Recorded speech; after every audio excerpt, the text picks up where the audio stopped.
Welcome to the 31 Forever podcast.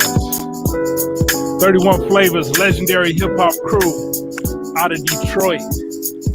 And why is it legendary? Why is it legendary, Chris? Freaking nature. Why is it legendary, brother? I think legendary just means it's stories to tell. You have stories to tell about something. That's what it makes.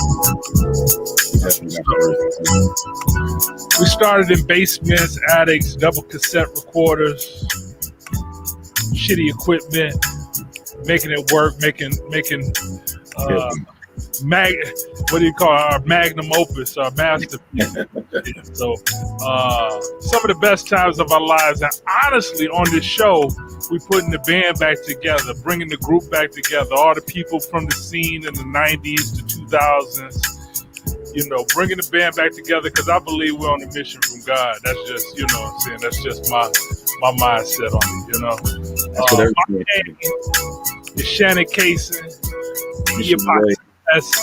Yes, God bless. I'm here with my man Chris Lee, Freaking Nature. You know what I mean? That's it. Let's just keep it there. Keep it plain and simple. Chris Lee, the Freaking Nature. Chris Lee, Freaking Nature.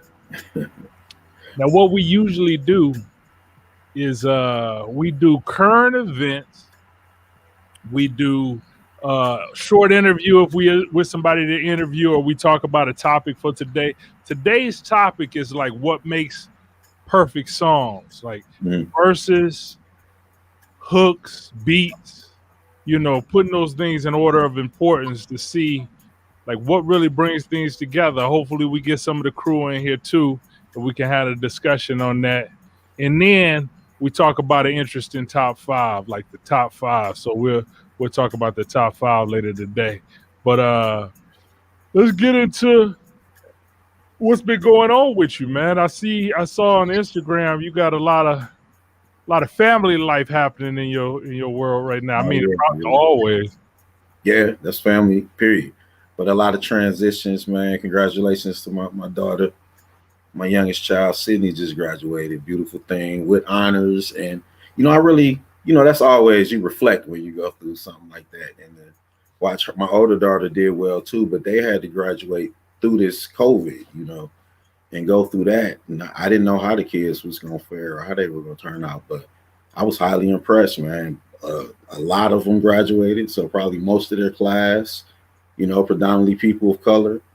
And it was like guys was getting awards. So, you know, maybe valedictorian and salutatorian, they were probably guys, if I'm not mistaken. So it was just, you know, it was impressive. They spoke well, they behaved well, they dressed well. And coming out of that, I was just looking like, you know, like maybe we do got a brighter future. Yeah. Proud about the future. Looking at that, you see, the valedictorian and salutatorian was two guys. Yeah, and then a couple of other speakers who were honors were, you know, and I was impressed by that because, you know, I hate the sound. That's probably, I don't know what mentality, but, you know, you always think it's going to be the girls to get those awards or, you know, majority, let's just say. So no, I'm 100% on you because I remember even graduating from college. When I graduated from college, well, I went to somebody's graduation at college. Now I know that was that high school or college? High school. But interesting because the venue was Wolf Creek, where they do we went to a lot of old school concerts and like really nice concerts. It's an open venue. You can bring they got seating, but it's got lawn seating too, where you bring your chair or cooler. But there was enough space, you know, I was kind of worried a little bit about it being people there, like we're actually attending, but they did a good job too. So shout out to the venue because it was safe. Nobody felt whatever. It was nothing but joy and love. Yeah. No, go ahead, my fault. You were saying I'm talking about you because when I went to that one graduation, but it was college, it was like it was all white folks crossing, you know, you get what I'm saying, and then it was all black women, you know, and I was looking for guys. I'm like, man, damn. But see, hearing that the valedictorian, the salutatorian, I like seeing that. You know what I'm saying? Like, like I know women have a strong, you know, they be on their studies and all that kind of stuff. But but men do too. So I hope you hope to see more men take Definitely. put that in a high honor in their lives to study and stuff and to do well and Right. And through those conditions, because that's tough. Imagine if our senior year of school, they told you high school, they say, hey, you gotta do what we doing. You gotta jump on the computer and attend your classes, and that would be difficult. Man, that's you wouldn't want that. Would be really hard because a lot of school is the relationships with the people in the school. You know what I'm saying? So a lot of that is it is rough. Yeah. Even my daughter, she thrive off of relationships with the other kids. So watching her be on this damn computer all day long, it's kind of depressing for me, but we try to mix it up. Like she spend her time over her friends' houses and stuff. But next year they go switch all that so they can go to school regularly. But damn, they miss one grade, and if that was your last grade, you missed your final hurrah, I guess. Yeah. So they probably enjoyed that too, that they was able to do that. So shout out, that was a beautiful Creekside. That was a beautiful thing, which lead me to, like you said, pretty soon it's seeming that the way it's trending, maybe we'll be able to do things in the future. And I was checking out how they just opened the Legends, what's it called, it's the hip hop joint, the Universal Hip Hop Museum, that's what it is, in South Bronx. And they had all the legends out there for the groundbreaking, man. That was beautiful. Think about this, it's an area in the Bronx where they're going to be high-rise buildings, I heard, and all type of other amenities. And there's going to be a hip-hop museum, a nice size one, right there in the middle of the Bronx. That's dope. I got a clip from it.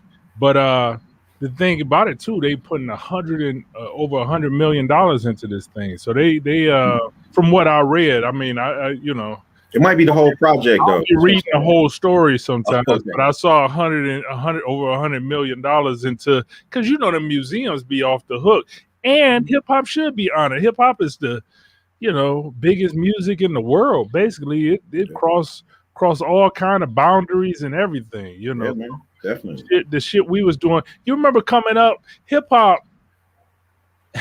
It wasn't really it wasn't respected for a long time. Right.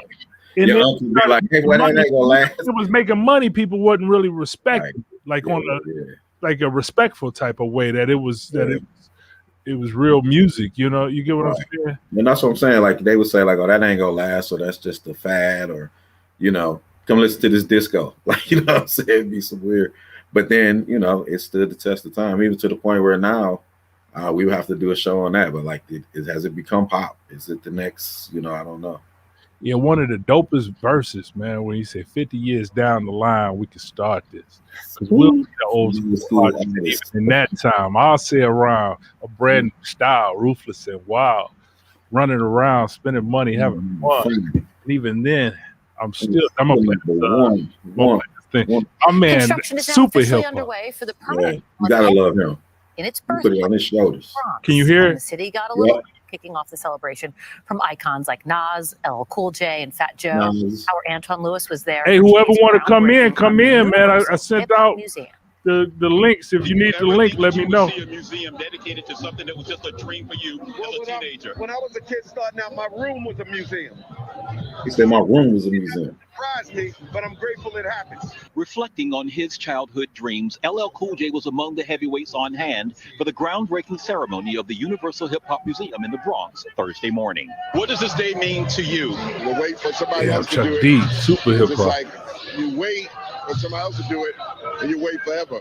In addition to housing the first museum dedicated solely to hip-hop music, influence, and culture, the museum will be part of Bronx Point, a community that will have 542 units of permanently affordable housing in the Lower Concourse neighborhood and an early childhood center. Damn, they gonna have housing up there. That's what I'm saying. You 100 million, probably right for what they said. Was raised. This thing we were doing was anti-everything else. My bad, I'm tripping.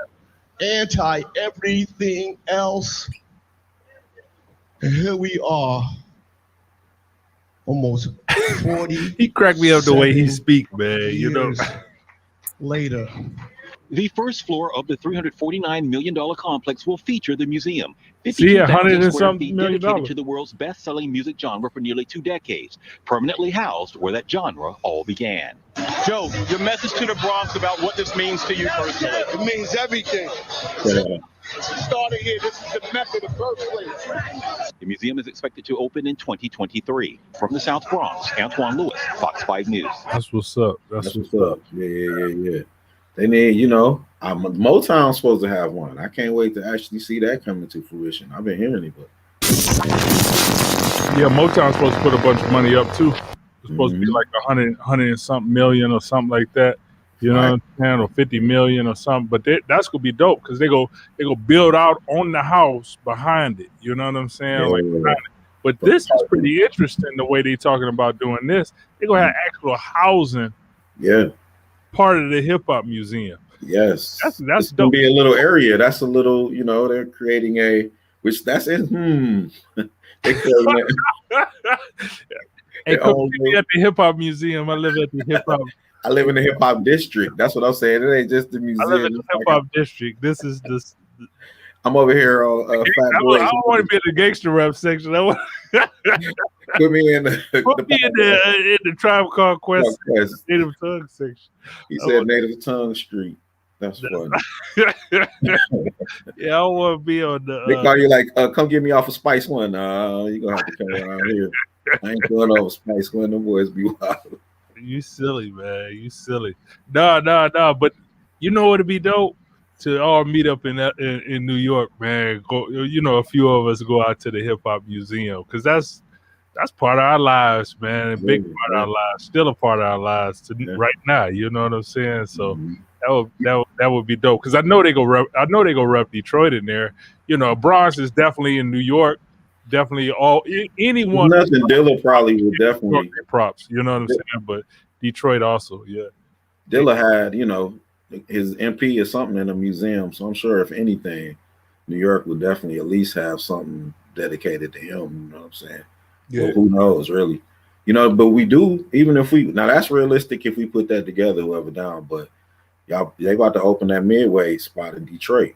Where it's got the skating ring. They're gonna have a movie theater there, a drive-in theater. It's got a sports complex. It looked pretty dope. It's on for downtown. What is it? Let me see. It's all right. Monroe Street in Midway. They say it's opening this Friday, May the 28th. Run through the fall. It's gonna have Southwest Detroit. There we go. So it's gonna have DJs, local DJs, artwork, a whole complex. That's the drive-in screen, I believe, if I'm not mistaken. And it's right by Campus Marshall and all that too. And that's not realistic. They've been doing that. And is my wife actually sent me this today because we go downtown. I be taking my walks and shit downtown and shit. But I love this. You know what I'm saying? I love and I saw some artists I knew was painting pictures and shit on the ground and stuff like that. I'm sure you're gonna have to touch that up, ain't you? Huh? Don't it get all kind of stepped on and messed up and shit? Like I'm not up, I suppose, right? Yeah, I don't know. Maybe that's I don't know. We'll have to check it out really when it comes. But I'm sure that the artwork that they do on the sidewalks, they got to clean it up. They probably do it, take pictures of it, and clean it up. Hey, whoever if y'all want to be a part of the conversation, man, y'all can be a part of the conversation. You got the link. If you ain't got the link, I'll share it right here in the post. People be acting like they don't want to join in. You know what I'm saying? The niggas ain't doing nothing but picking their fingernails or looking at Netflix or something. You know what I'm saying? But, yeah, I'm gonna post it right here on the. Just paste it in your phone or in your browser. They're gonna be nasty right there. Talk about the shit we talking about. You know what I'm saying? 31, man. Let's connect. No, but this shit is cool. This shit is cool. You come back to Detroit much? Like when the last time you been back? I mean, you came by the crib a few years ago when you was back. I'm saying like you come back a lot. I mean, we did, but the world is changing, and so we ain't been back in a minute. We're gonna have to get back sooner than later. You know what I'm saying? You got to keep that G14 classified. I'm pop up on you like I always do. No, I'm gonna hit the road. I'm gonna hit the road in a few too, man. My one of the things I like to do, like when I get those special days, like Father's Day, shit like that. I don't know. I just like being on the road. I just like driving and kind of like being in my own thoughts and listening to my music, listen to whatever I want to listen to. So I'm gonna hit the road. Actually, she got her grandkids coming. She was married before. She had kids before, and they grown as hell. So they got kids. So she got 7 grandkids. So her grandkids coming. Wow. I'm actually going to leave at that point. I know that's wrong of me, ain't it? You know what I'm saying? They ain't my grandkids. You know what I'm saying? That's terrible. I'm gonna hit the road though. Yeah. I mean, that's just a good time. You look at it as a good opportunity to let them get some quality time while you. Nah, they call me grandpa and shit. You know what I'm saying? I'm like, I ain't your grandpa. Well, fuck it. I ain't your grandpa. No, I'm just call you papa. You make them call you papa. I would say that. I'd be like, I ain't your grandpa, man. You call me Mr. Cason. Call me Mr. Cason, nigga. Little nigga. That sound like old 70s TV show. Get out my room, man. Call me Mr. Cason. You got 7 grandkids, bro. Wow. She got 7 grandkids. I got 0 grandkids. You got 7 grandkids by default. Yeah, no, but I'm gonna hit the road. I don't know where I'm going. I might come down your way, man. Hey, I might come down. Atlanta wide open. That's where everybody. We the new Miami. Everybody want to go to Miami or Atlanta. That's why I don't go those places. Yeah, everybody want to go those places. Those be the last places on my list to go. But at the same time, I might. I don't know. I like to go where the road take me. I might go see some nature shit though. We come through this way too, though, and nature is nature. Then you can head out going towards Alabama or towards Florida and catch all that. Yeah, I got a lot of friends in Florida too. Mm-hmm. A lot of friends in Florida. Yeah. We gotta talk about this, man. It's been on the news. Everybody know this dude. Right now, he hadn't even been a thought in the far reaches of your mind. You wasn't even. This guy was not even a thought in the far off abyss of your mind, and he just came out and started just like taking over the internet in a sense. So I think everybody pretty much know what's going on with this guy. I'm gonna play a little clip because I think we are. I mean, it's just interesting to me. You know what I'm saying? Because it kind of like. It set a tone. I think you guys need to focus and channel that energy on some more real problems, like the way we are as black males and the way that we look.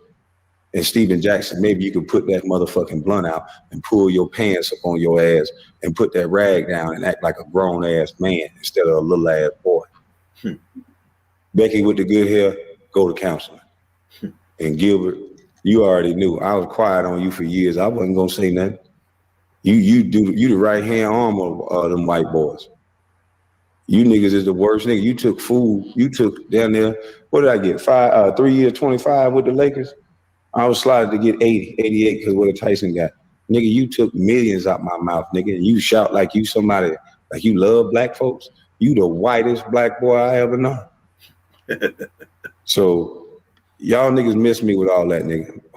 Whichever one of these white folks paying you niggas to come at me, this here one, you niggas better go find you something better to do.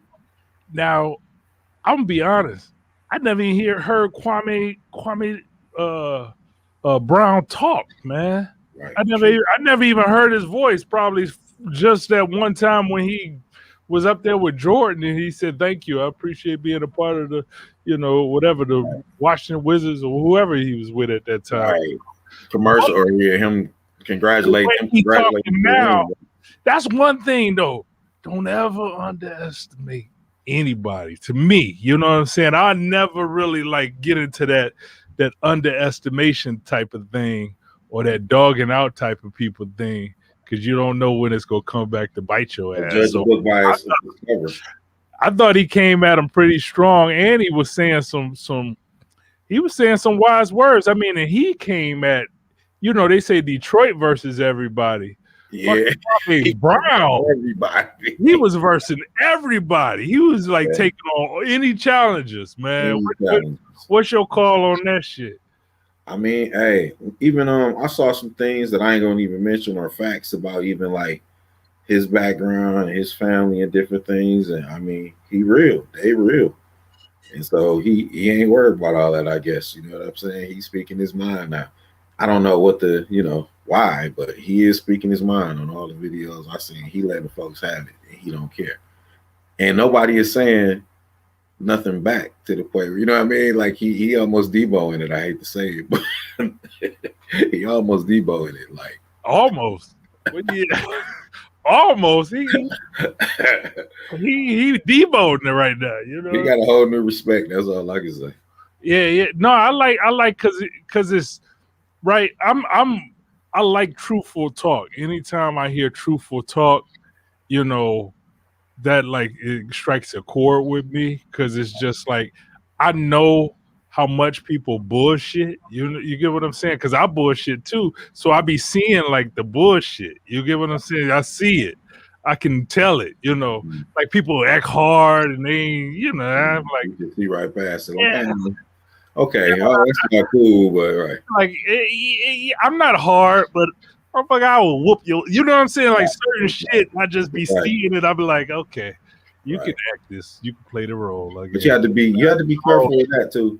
Yeah, be careful with that, because even the scary guy can be the most dangerous. You know, the scary guy or the guy who you never expect. You get what I'm saying? That's what I say. You can't underestimate people, because you judge a book by that. Brown, he can't. You know, they talk about he can't hoop.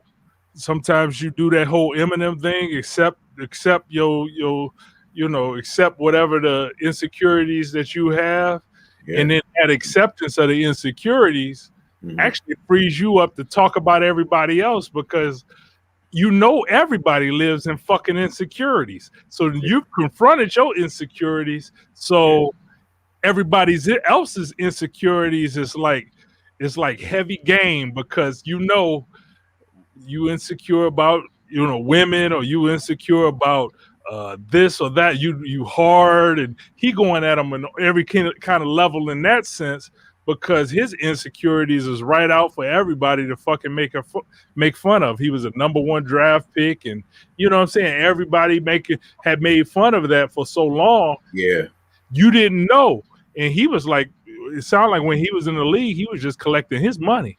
You get what I'm saying? Yeah. But that's what set him off, though. Somebody said something to that effect, and he let him have it. So you know what I'm saying? He let him have it. What's up? We got Nasty in the house. D Nasty. Bring it on. What's going on, brother? I like them frames. I'm in the conversation. Hard. Yeah, get in there. I know you got insight on that one. Well, did you hear what we were talking about? With the hold on, give me a timeout. My girl just got it. Nah, you all good. This dog about to go crazy. That's why I said that. No, it's all good. We ain't mad at you. But yeah, man. I mean, that's crazy, bro. But I mean, you got to feel him. He a man, whatever I think they were saying he was a bust or whatever somebody said to set him off. No, they were saying he's a bust. They were saying he a bona fide scrub. And then he just let him have it. Hooper, you understand this whole concept, right? So it's tall dudes who are like scrubs. Yeah. You know what I'm saying? You a scrub. You tall, but you a scrub. Right. So you go play on the team because you tall and you intimidate, but you a scrub. You really can't play, right? Kwame was a scrub. I think Kwame's confidence had got fucked with. You know, you play for Jordan. Jordan is a known warrior of confidences. You know what I'm saying? They say you got to be a strong mind, or be around. You gotta be a fucking, you know, he's the apex predator. You get what I'm saying? So you just like, okay, I gotta fucking play with this fucking Apex Predator. Let me see. Yeah, man. Did you see they did a skit on Saturday Night Live when King Michael Keys was on there, and Jordan was supposed to be Jordan, and he was gambling with the security guard, and he just would not let my man stop. Like he was taking his clothes and all type of crazy stuff. But it was funny because it was true with Jordan. The whole point was he beat Jordan once, and Jordan just had to take everything from him. That's basically what the skit was. That's funny, man. But I saw Jordan once in person. Oh, really? I got a gambling problem, right? So I was at the casino in He said I got Indiana, and my wife, that's where we met at. She was a VIP cocktail waitress at the casino, and I was going there. I was gambling, but she was there too. She was like, "Hey, Jordan in the other room." So I went in there, and they had like some ropes around to keep people away from Jordan. But I sat in there, watched Michael Jordan, and Michael Jordan was Michael Jordan at that point. He was talking shit to every motherfucker who was around there, like talking big shit. Like, look at this motherfucker, hey. I was like, he was like beasting over, but over. I was like, damn, that's Michael Jordan. Nino Brown, you say he was out there, Nino Brown and them. I was like, Michael Jordan is Nino Brown and everybody right now. You know what I'm saying? And he's grand. Hey, bring me some more. I was like, damn, what's up? What's up, Grand Wanye? What's going on, man? Can y'all hear me? Yeah, very clearly, brother. We hear you. We hear you. What up, though, man? Y'all all right? What up, dog, man? Can't call it. What up with you, brother? Oh man, trying to hook up all this technology over here, and I ain't faring too well. You should plug back into the Matrix. Yeah, man. I was trying to get my mic together on here, but yeah, I ain't faring too. I gotta figure some shit out again. So anyway, see you. Chime in, baby. And I'm using this old bogus ass web cam. Oh, you sweet. Let's see. There you go. You hear what we was talking about? No, I'm just catching in. We was talking about this Kwame Brown versus everybody thing. Oh man. I don't know if you look on the internet and you follow basketball in any way and know who Kwame Brown is, but at the same time, he some people has brought up his name, saying disparaging remarks about him. But sometimes you got to watch who you saying disparaging remarks about, because he just went on that.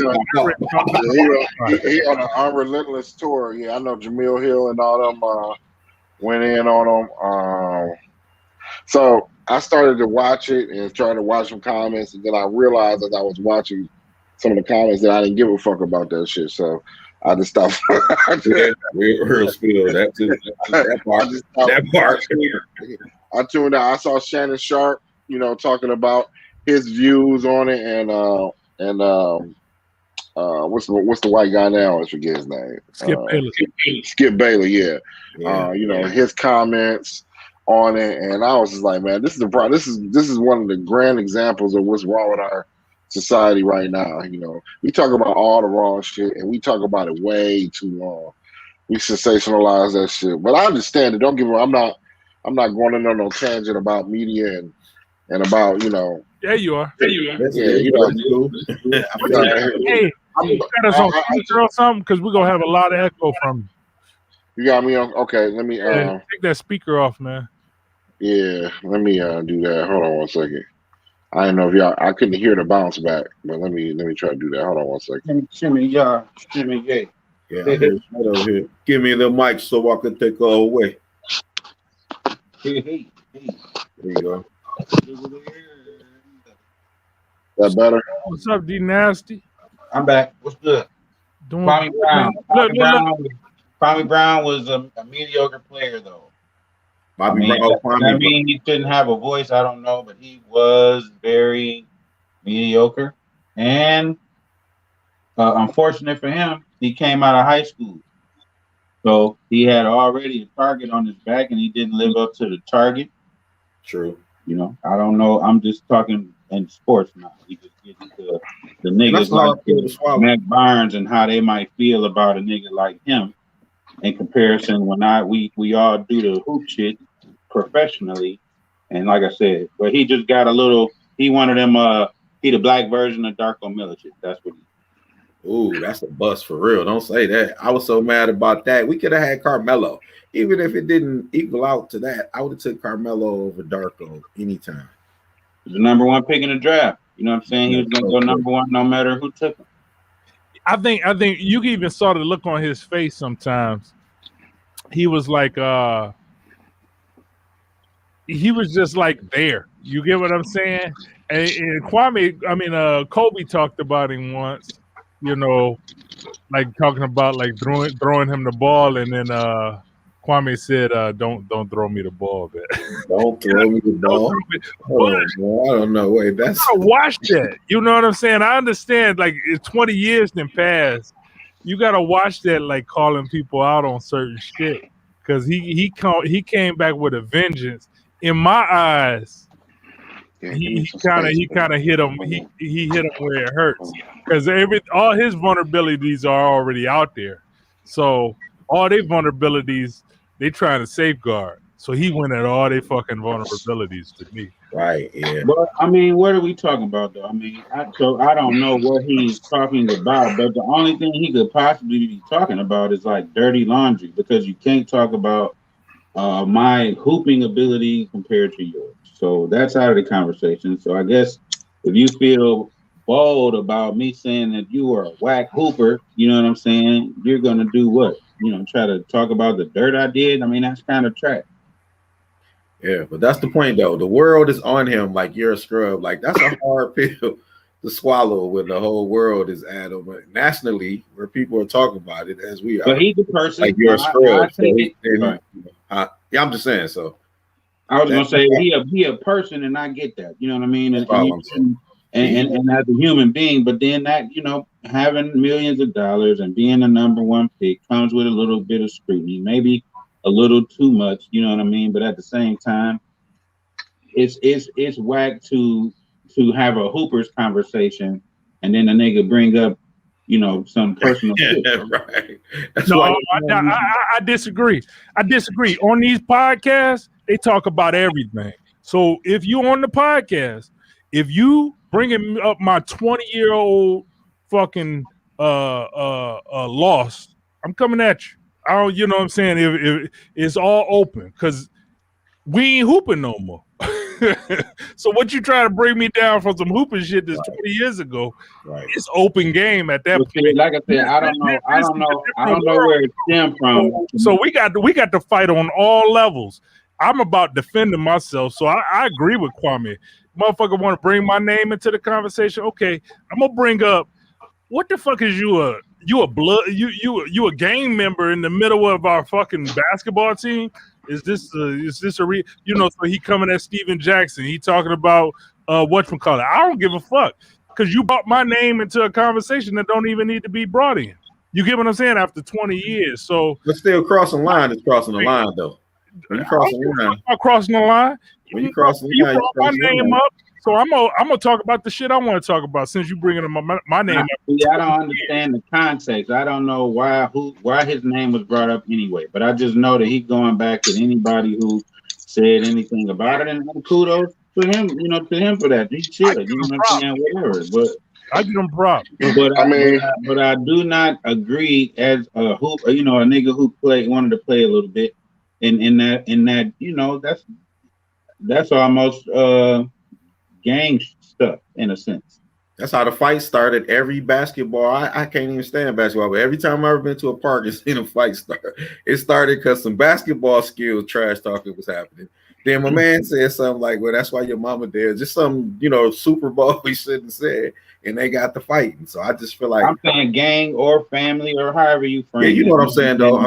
That's like we having family business right here, right? And then you airing out family business, yeah. how you feel personally. You know what I mean? Like that's right. I'm coming at you, man. I'm sitting at home with my family, and you talking about I'm a fucking scrub, and I got my 7-year-old kid here listening to this shit. Oh, motherfucker, I'm about to talk about you right now.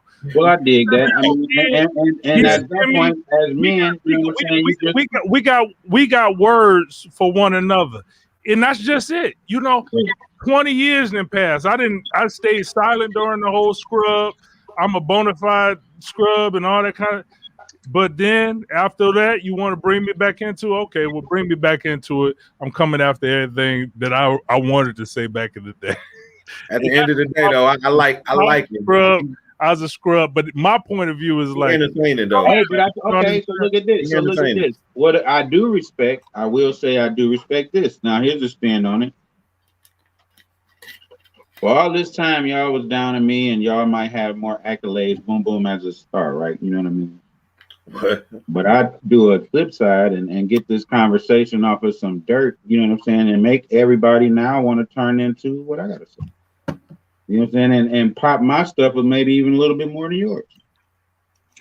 I mean, definitely he's maximizing the time. Ain't nobody definitely doing that. You know what I'm saying? Ain't nobody been talking about his. Ain't nobody been saying his name and shit ever. So you know, he's just happy to be talked about right now. And then profit off of it. Turn into a profit. That's a platform. He can mess around and do what we doing just like that. Like you just throw something to people at him and he talk trash.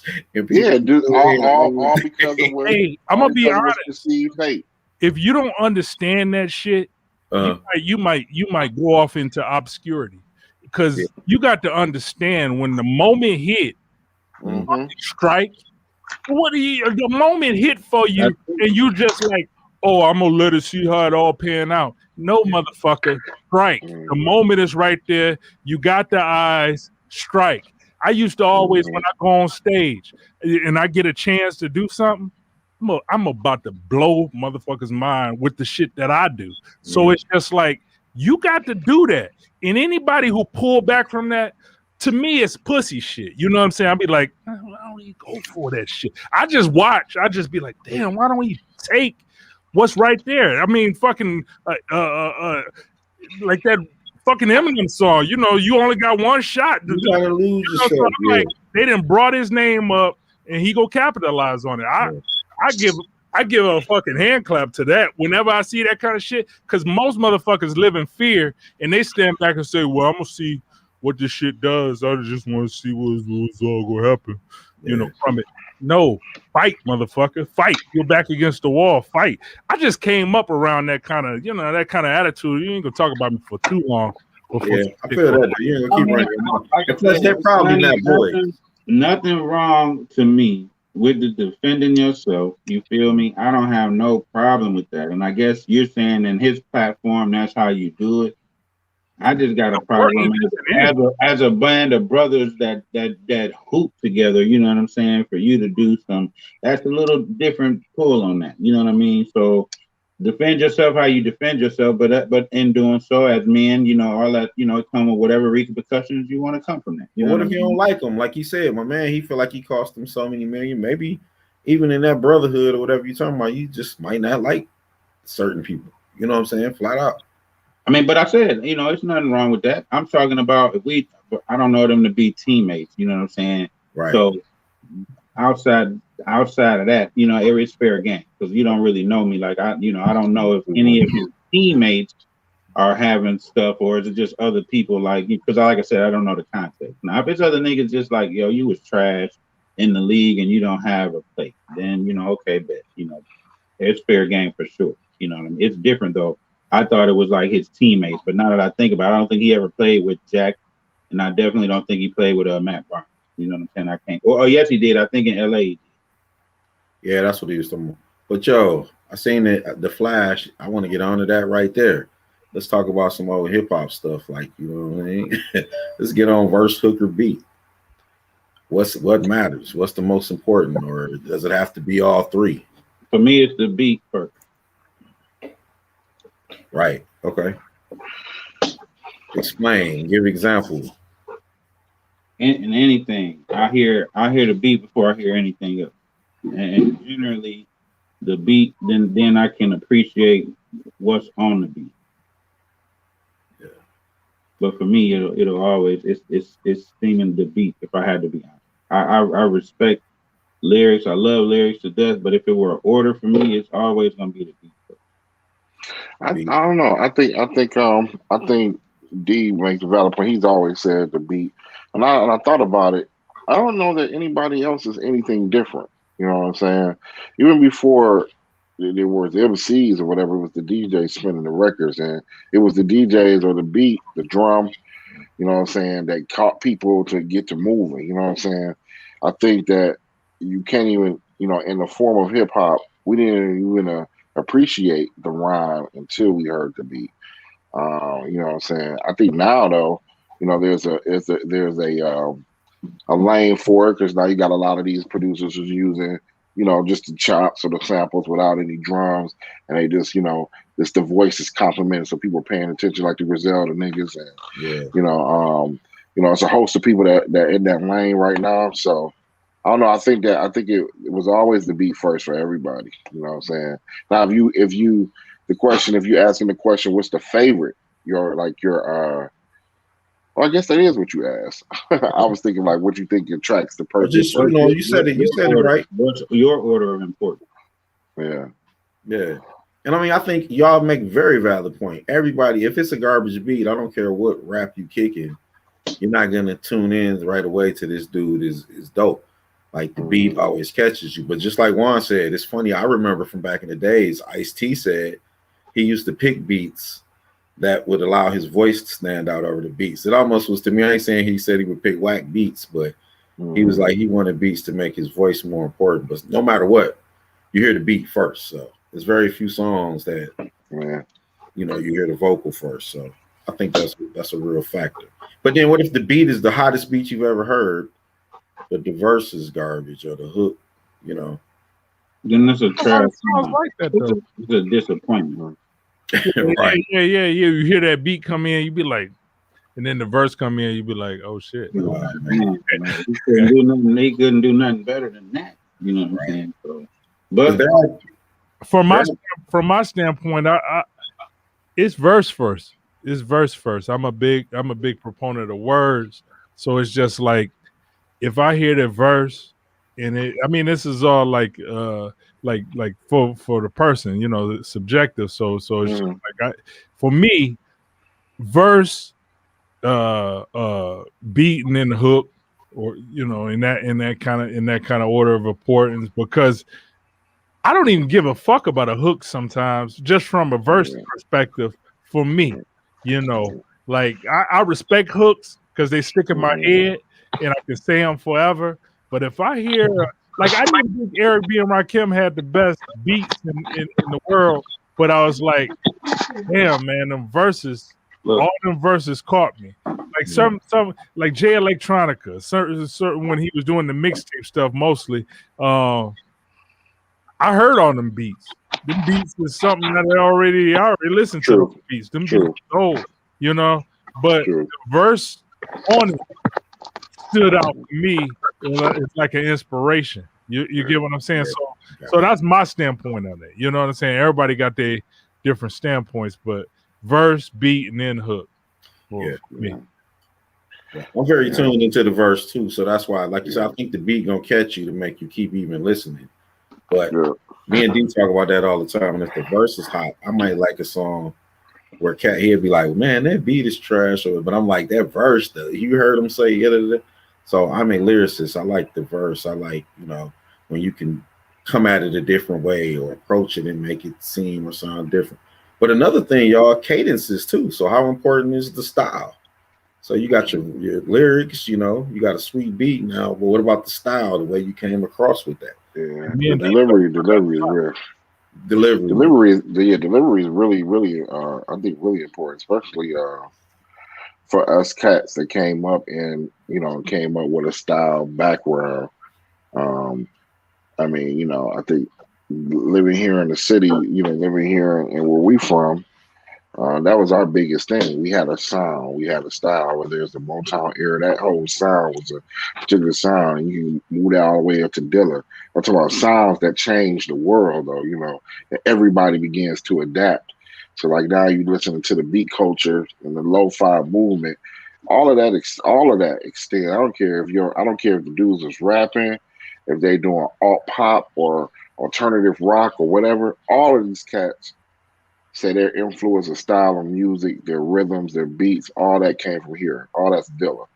That's, you know what I'm saying, and I mean that's everybody. So you know what I'm saying. I think when you talk about style and coming across, I think that's paramount for people like us that's bred on it, because you could say you be having some whole things to say. I know D is good for be like, I just don't like the nigga voice. I don't like the way his voice sound. So you know, I'm sure it's other niggas just like that too. They just it'll completely stop your experience because the voice. You know what I'm saying? So. It's funny you say that, man, because my daughter today, even I dropped her off over her friend's house. They graduated, whatever. So her phone connected to the Bluetooth. So anyway, long story short, her list is playing. It's an indie list, I guess. Her and my daughter put the playlist together. Every beat sounded like some Dilla, like some real hip hop, like loop drums with keys played, and it was cracking my head. So when she got back in the car, I'm like, yeah. And she said it was her indie list. Interestingly enough, I was like, man, it's 1,000 of genres that all kind of, I don't know if you guys up on which would be kind of dope, you know what I'm saying? Put me on, have a segment, put me up on something. Yeah, no matter what it is. Do it right now. You know what I'm saying? But I'm sure y'all some music heads, so y'all may have heard of Hiatus Coyote. Which is super dope, and get ready to have a new album that's coming out in June. But that whole the Thundercats, of course, all of our modern day jazz, whether it's Glasper or I can't think of my mind. What's the band one you told me you went to go see, and it's like it's a white internet, and Moonchild. Yeah. Oh, you went to see that concert? You went to that concert? Yeah, when they were here, the internet and Moonchild at St. Andrews, that was like 2018, I think. 2018, 2019. Man, that concert was amazing. Okay. Electrifying. Oh, I like that. Yeah. You were there, Ease? No, I just like them. I know a whole band and shit in the singer and all that kind of stuff. So yeah, they dope. Yeah. But yeah, man. Coyote, I got that right here. I'm gonna be playing that. Fingerprints. Yeah, I just wrote it down. I wrote it down myself. Yeah, I need you to put that in the chat. Put it in the chat. Put it in the chat. Put it in the chat. Put it in the chat. Put it in the chat. Put it in the chat. Grand. That's what you're doing now. Who playing something? Grand. Coyote. Grand. Hey, that's what you're doing now. What'd you say now, Deezy? Grand. Oh, you talking about my Yeah, he was grand now. You like that shit, huh? Yep. Grand. I chopped up some sampled it from somewhere off of YouTube. Like he was like grand. Chop that up. That's my little tag. I got 3 more. That's what we do. Hold on. It's grand. It's grand. Man, I'm trying to find the tag. I'm about to get out here with these beats, man. I think I'm gonna try to make some money. What y'all think? Talk to us. What you talking about? What's the plan? I don't know, man. I want to, what I'm saying, people got shows and intros and commercials and background shit and just music, license that shit for people who put videos together with just shooting stills and scenery. I'm gonna try to do a couple things, man. It's a big lane for that too, low key. It's a big lane. So many movies and TV shows. So much content is being produced right now. Hey. You find the right person and the right thing. Yeah, I'm on a podcast. I'm online too. World's most hoodest podcast, baby. I know this is a hood podcast. 31 star. I'm gonna call you back. I'm talking shit. Man, that was it as far. Hello, mama. I'm on a podcast. What's going on? Yeah. And seriously, I didn't even think twice about it. All I thought was answer the phone and say I'm on podcast. That's what we doing. We out here kicking it. You should probably know we live, but Yeah, I know, but that's what I'm saying. Right, maybe we should say the thoughts of the news or anything that happens. This is a live broadcast. Disclaimer. I know. Yes. No. Especially at home, right? Yeah. So, but shit, somebody put me up on something, man. What's good? No. Let's stay on what you're talking about, because I definitely agree with you. You know, there's so many lanes for what we create. You know, and you talking about commercials and movies and all that kind of stuff.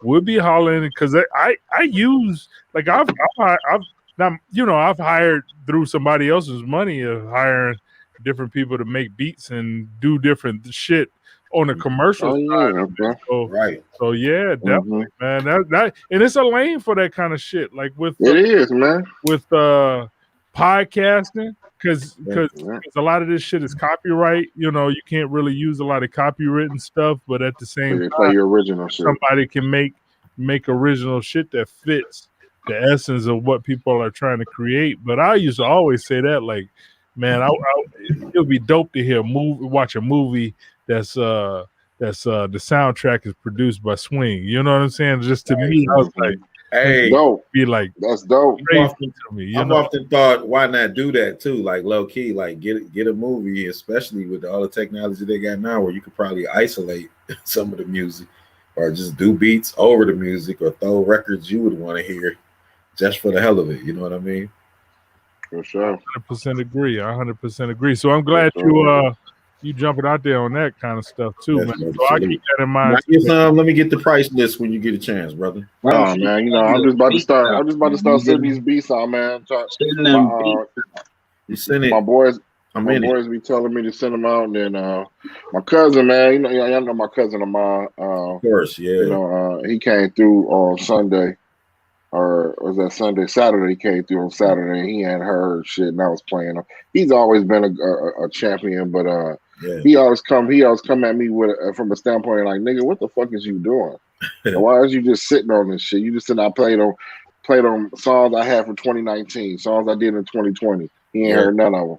He like, so you just, this shit just sit here, you know what I'm saying? He made me feel like, you know, like a real dick, you know what I'm saying? Like I just like, you know, in my mind though, I be feeling like shit gotta be a certain kind of way, you know what I'm saying? And if it don't go that way, then I tend to not do it and act on it. But I think that's the reason why most successful people and organizations got multiple people that's helping that success thrive. Because you know what I'm saying? Because you might see it one way, you be missing shit, you know what I'm saying? So you need, you know what I'm saying, a network of people, you know what I'm saying, who got the same interests, you know what I'm saying? Even if that's E's, you know, he got the stories and he got the podcast and he got the connections and the vision. So even if it's just the foresight to say, well, I'm gonna push this nigga, you know what I'm saying? And this nigga might be our Kevin Hart. Shit.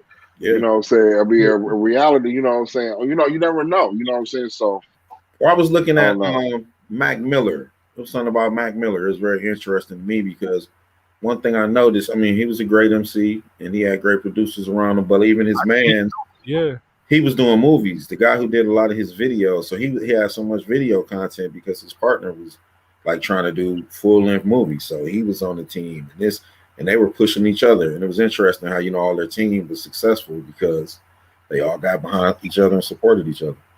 But that's how you link that shit. Some people like Valdez got that eye. Valdez, man, you be on shit. But no, I'm sorry. No, let me not say that because life happens. You cannot acknowledge, you know, that life happens for all of us. You know what I'm saying? Yeah. You know what I mean? It's just that confidence factor. Being able to, you know, we all have different attributes that we can kind of tap into, which is kind of what he's alluding to. We don't take, you know, full advantage of that, to be honest. You know what I'm saying? And if we had that part tightened up, you know what I'm saying, it would take us a long way. We don't know how to say, okay, look, this will go right here, or this will go right here. We tend to sometimes like, well, I'm gonna wait on this, or I'm gonna wait on this. You know what I'm saying? Or deal with life. You know what I'm saying? And when you don't got a manager, then you know what I'm saying, then that shit is gonna be. I always now reference that shit with Chris Lighty when he say he the one he had to snatch that Tribe album. Yeah, he did. He made him stop. Like he said, he stole the master, bro, out the studio. Like they played it to him, and Tip was like, "I bet it ain't ready," and he snuck it out and took it to the label. Like, yeah, here's the finished album. Which album was that? Midnight Marauders. Yep. Yeah, that's dope. That's dope. I had worked with them. I had worked with his daughter on a tribute to Chris Lighty for Spotify, and she was telling me some of the stories of Chris Lighty. Like a lot of artists. She was just telling me these stories. You know, she was talking about, and I don't like to break, but she was saying even. I mean, I'm probably known Busta Rhymes and Chris Lighty close relationship, but Busta Rhymes would always be calling the house. Like she looked at him as an uncle or whatever, but at the same time, just asking questions of what to do and what, you know, but that kind of relationship that you were talking about, manager Denise and like the kind of relationship they had as a manager artist type of thing, and him grabbing the masters from Tribe. This shit is getting out, you know. And I remember talking to her. I was like, Tribe's new album was coming out, that brand new album. And I was like, man, this is like Tribe didn't miss a beat. They put out a dope ass album right after the last album they had made. And they fell right in line with Tribe. Tribe. That helped create the legend. That album right there. Even with the age, you would play that album just as much as you play some of the other. I mean, you gonna play the old albums because you got some nostalgia to it, but that album can come on right afterwards, and it don't miss a beat. You know what you're talking about the last one. The last one. That shit was dope. I liked it. I liked it. I liked it. I played it for a minute, man. Yeah. And it still had one that's what's the song with the melatonin? Oh yeah, melatonin. Yeah, I like that shit, man. I like the Andre 3000 one too. The Kids. Yeah. Some heat. He had some good stuff. But the one thing I'm saying is just like, you know, that whole manager artist relationship, but also getting shit out there, man. Sometimes you just gotta grab shit. Because the artists don't see it sometimes. They thinking like, they never see perfection, you know? And it's just like, no, motherfucker, put that shit out. People want to hear it. I listened to some shit in D's studio there, and I was like, I never heard this before. I would be blasting this shit on a constant basis if I knew it existed, you know? Right. But I never knew this shit even existed, you know? So, yeah. I agree with what Juan is saying, like, man, just put that shit out there. Just have that goal, move in that direction, and put that shit out. We're our own worst critics. Everybody is their own worst critic. So at the end of the day, you're right. It's good to have. I like how we was talking about Motown earlier and all that. They say Berry Gordy would play a song to, you know, a group of people that was in a company, and he would say, okay, is this one? Is this a hit? Is this a go or no? And they would say yay or nay, or like, yeah, this is it. And that's what they would push. And it made sense to me. Like, you know, you're getting the census of a group of people who want your best interest because they're working for the company and they're all working together to push it. So, you know, that's a dope formula. I think the formula don't change too much. You know what I mean? Do you think we as a crew hold shit too long? Oh, yeah. I don't think so, because if as long as it's not time stamped per se, it could all be, you know, appreciated. You know what I'm saying? You listen to Brain Trust that was dropped last year, you know what I'm saying? But those were, you know, some older songs, you know what I'm saying? So it don't matter when it's released, it's just releasing, you know what I'm saying? So all that to say, man, that we need to do a better job with that. And we need to do a better job of unifying and or having somebody that can do that. You know what I'm saying? Especially with everything that everybody got going on individually. If, you know, that's something that you're trying to do or make some type of money from it, which you could potentially do if that's something you're interested in, just to get it out. Not even monetary, just out of the respect and appreciation for the craft. You know, we need to make a solid push, you know what I'm saying? But it would be better unified as opposed to individual. Because also within that viewpoint too, keeping in mind it's a whole new world. So even with we got a whole cesspool of artists. That's another thing. You know, everybody has individual artists, you know what I'm saying, goals and things that they want to do individually. So it's a lot of times we are a group of a lot of different entities. You know, we're a group of us and individuals as well. So collectively and individually. So you need somebody to kind of facilitate that. And you can, you know, kind of make a run. Like that's what Griselda do. You know, they did a collective, then maybe here go a Conway and Benny, they both working. So they it's like that new Makami, your boy executive produced it or whatever. What's the dude who do all the ad-libs? Boom, boom, boom. Yeah, what's that? I mean, but they used to rock together anyway, you know what I mean? So they just went back to how they used to do it, and he just essentially picked the beats, and he just picked the best beats for them.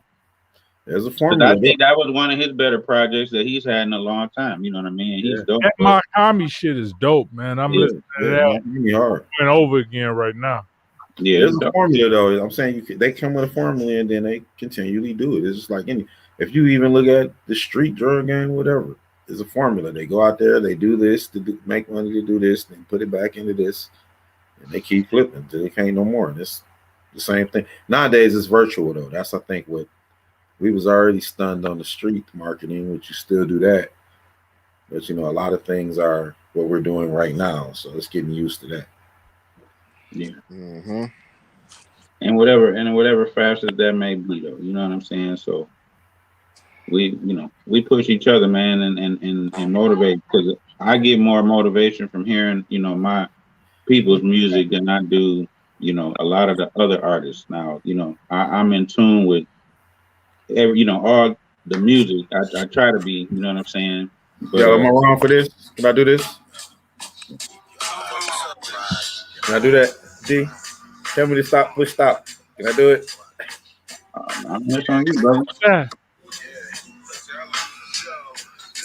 Let's fresh off the Virtual pin out, roll some gems. Those be perfect tens. Caught wind in the perfect storm is epic, bro. It's a epic though. I told them all to listen. Y'all get your stethoscope. You heard the dope. They hear the coke. Mic in my face. They need a quote. You want to be hot? You need more than just. Hey, hold on, Dinky. Pause real quick. I didn't mean to break it before. How do you guys route it when the audio comes through? Do you have to do that? You gotta send it to me. Yeah. You gotta send it to me. Then now, hey, whatever that was, that's dope as fuck. Who is that? That's why I'm saying I want to really hear it though. Who is that? I can send it to you, or play it through the machine, or I could play it through the speaker. Send it to me. Yeah, send it to E if you're gonna play it. But this okay, I will. Send it to me. That shit. Just through that, I could hear it. I'm like, I can hear it too. That's why I was like, oh wait, stop that right shit. there. I want to hear it. That's the shit I play in the car any day. It's you know, it's a teaser. It's a teaser. No. I'll stop it when you tell me to stop it. That's just chorus. That's dope ass shit. Yeah, you let the whole joint go. I'm just saying this is the road. It ain't been mixed. It's been mixed somewhat. You sent it to me? Yeah, I think you should have it. All right, hold on. I gotta log in my computer. All right, you sent it to me. Hold on 1 second. Y'all want to hear? All right, get ready. Like the head. Y'all ready? Y'all got the effects and everything. World premiere. World premiere.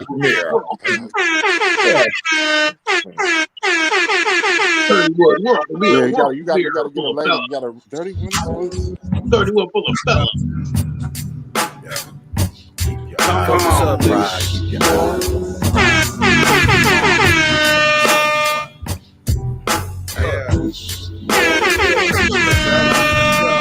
Time to focus up, clean the lens, virtual pin out, scroll some gems. Those be perfect tens. They call winter the perfect storm. It's epic flow. It's a epic though. I told them all to listen. Y'all get your stethoscope. You heard the dope. Now hear the coke. My face, they need a quote. You want to be hot? You need more than just some lopes. You gotta bang it for your peers and your folks and the fans. You goddamn right, I got plans. Me and my mans, we focus. Rap it out the hat without the hocus pocus. My crew is swarming locusts. Caravan rollers, robes like the Ayatollahs. A long way from pushing carts and Kroger's, but still roll up on Wall Street to Build a bit, then back to the lair. I'm Jabba, she layer. Spray the scene with a player. Jabba, she layer. So I got to be the mayor. Be the mayor. Right. That's right. Yes, it's gotta be. Lights bright and the camera flash in the sight to see. Yeah. You know it's gotta be. More focused about a lot of things. True to the game. Take the monopoly. It's gotta be. Bigger than life, make no apologies. Come on. The A's tinted with prescriptions in it. To keep me sharp, I'm handling business. It heightens my senses. Come on. And of course, they expensive. This pandemic got them catching alley-oops and they never ball. They all go with that run and shoot. They never ball. Peep the rays with your speaker rays.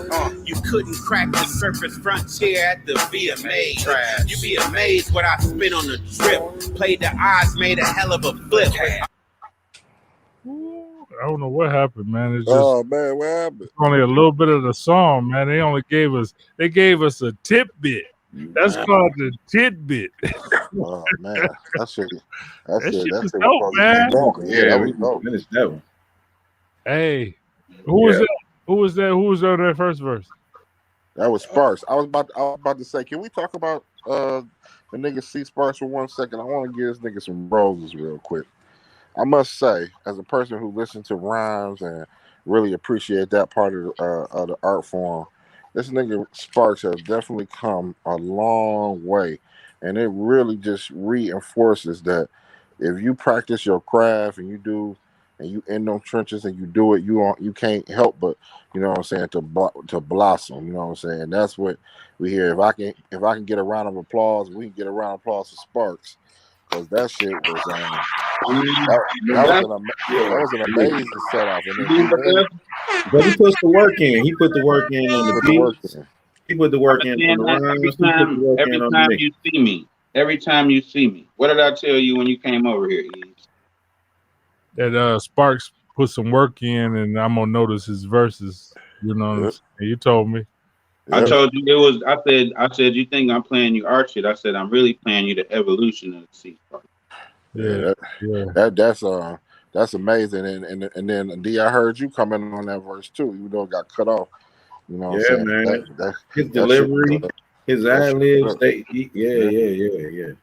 See, these niggas don't never send me the slow flow beats. You know, that's what I like. That's that shit though. I need it one more time. You need to bring it back up, man. I don't know how you ain't get the whole song. I'm about to go back to the low version. I don't know what you sent the whole thing. Maybe my computer just went out or something like that. I don't know. You sent the whole thing. That was it was had to be.